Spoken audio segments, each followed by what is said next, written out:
In FeatureCAM 2013 R3, you now have the option to move the index axis for 4-axis milling parts. In this particular example, you can see I've got a number of features that I've already started creating from the top setup. However, when I first imported the part and generated the initial features, if I go to my View, Show, Stock Axis, you can see in this case the stock axis is at the top of the part. If I want to do any kind of indexing, I really want the index axis at the centre of this hole. I'm just going to turn off my stock axis.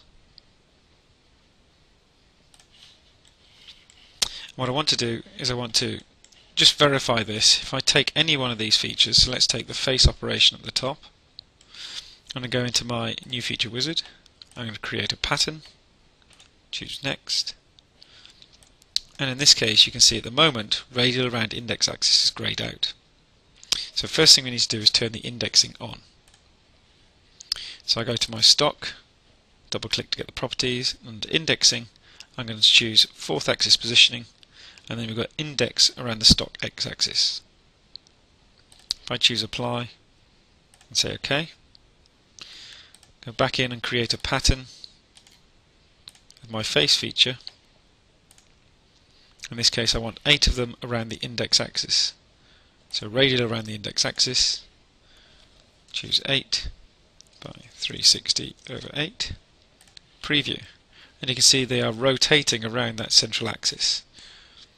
What I really want is them to rotate around the central hole. So let's cancel that form and let's create a new index axis based on this hole location. In this case I'm going to say I want to generate a UCS.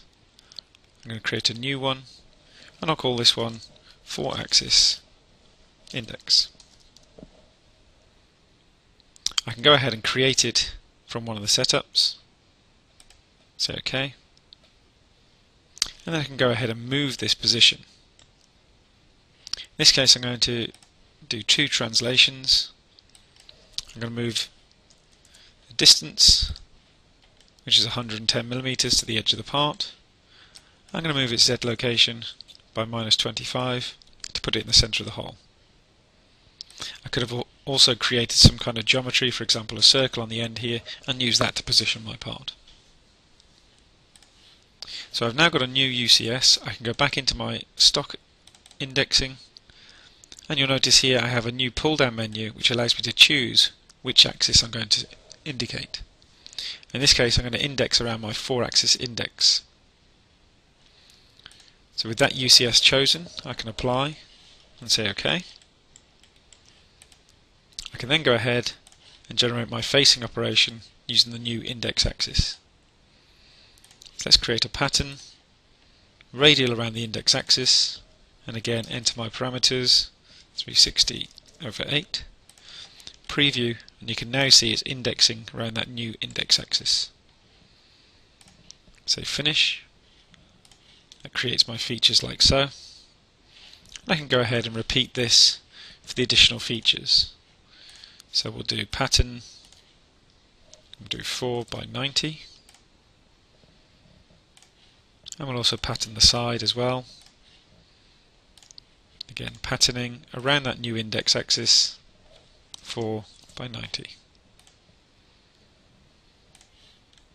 That's generated my additional patterns. Final one we have is a hole. This hole has already been created in a linear pattern, but I could also pattern this pattern as well.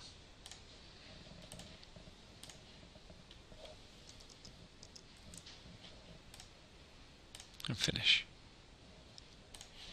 That's all my features patterned around the new index axis. I can then go ahead and play my 3D simulation just to verify I'm happy with everything I've created.